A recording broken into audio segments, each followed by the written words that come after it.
Welcome, everyone, to another edition of Marketing the Invisible. My name is Tom Poland, beaming out to you from Little Castaways Beach on the white sand here in Queensland, Australia. Joined today by Henry Lopez. Henry, g'day, sir. Very warm welcome. Whereabouts are you hanging out? I'm close to another beach, but in Florida, a place called Port St. Lucie, Florida, which is about an hour north of Palm Beach on the East Coast. That's just a beautiful name.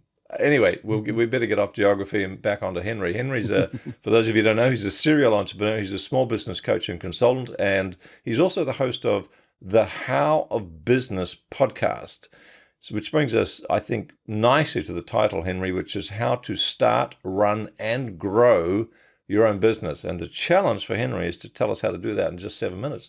Henry, our time starts now, sir. Question number one, who is your ideal client? My ideal client is either someone who's looking to start their first small business or an existing small business owner that's looking to grow their business. Perfect. Thank you. And what's the problem you solve for them? That's question number two. Well, for the first-time business owner, often it's about overcoming that fear of failure, the overwhelm and paralysis that comes from, getting past the idea phase to actually making it happen. Right. For existing business owners, it's often about just implementing the systems and the processes and the mentality to step back from the business so that they can build equity in it and actually realize the dreams they set out for themselves when they got started in business ownership to begin with. And just the way you've articulated that demonstrates a wealth of experience in this marketplace.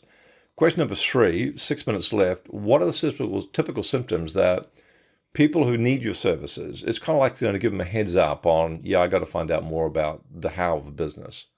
Sure. Regardless of whether you're waiting to start your first business or you're an existing small business, what I see other symptoms are paralysis, overwhelm, right? Feeling of failure maybe, or the fear of it, burnout, disillusionment, the lack of progress to either getting started or realizing again what you had hoped for when you started your first business. Right.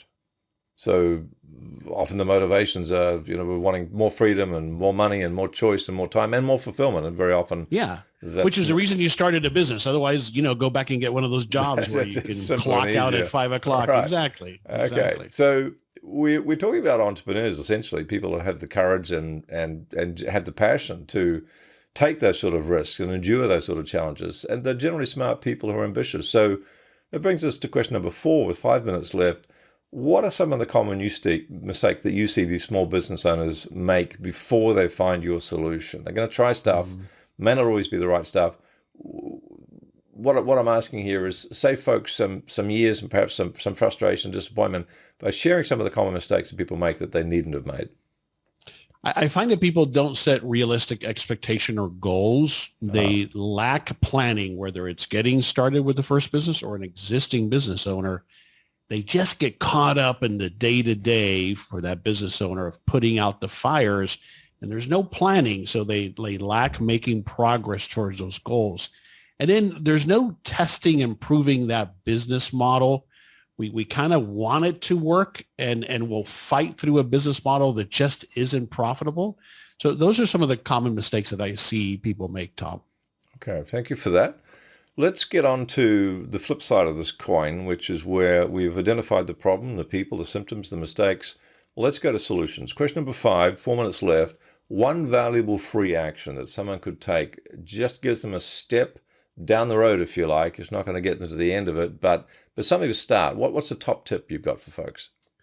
For me, it's about taking the time to plan. And your plan, initially is what we might traditionally call a business plan. But I don't like the traditional business plan, a plan that gives you some ability to test the model. For existing business owners, that plan is a strategic action plan for the year and then broken up quarterly so that you can take the right steps in the right direction instead of trying to solve it all at once. But that leads to that planning, just taking some time to plan, which again, a lot of business owners are resistant because they're so busy with running the business, putting out the fires, as I said. The plan then lets you take this a step at a time so that you can make steady and consistent progress towards your goal. And what sort of things would be included in the plan? I guess things like what your competitive advantages, where you're going to get leads from, that sort of thing? Anything else? Sure, absolutely. That's all part of, especially when you're first starting the business. But it's also when you're first starting out is the financial projections. So projecting the proof that this business model is going to be profitable. And then for existing business owners, it's, how am I going to focus here so that I can begin to step back from the business and build some equity? So what are those actionable steps to get there? Perfect. Thank you, sir. So let's go to question number 6, a valuable free resource. Do you have something that's going to help people more with this? Well, I've got a series of episodes on this topic. I just recently did a conversation on business planning, and I've got a free download as well on an outline for that business plan. Because people sometimes get hung up on what should I put in it. And I say, you're not writing a novel. First and foremost, this is for yourself. Maybe it'll have an external audience, but that planning. So there's some templates tool, and you can find all of that at thehowofbusiness.com. Perfect. So folks, that's www.thehowofbusiness.com. Templates, podcast broadcast is going to show you how to put that plan together. Thank you for that, sir. That's Absolutely. Very generous, Henry. Question 7, and this is the one that gives, folks, this is the one that gives our guests free license to tell you what they really want to tell you, whatever that might be, something else. What's the one question I should have asked you but didn't?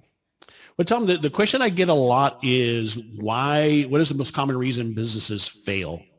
And what the obvious one, or maybe it's not so obvious, is we run out of cash. But the reason we run out of cash is that we don't properly forecast in that planning, or for an existing business, it might be maybe forecasting cash flow.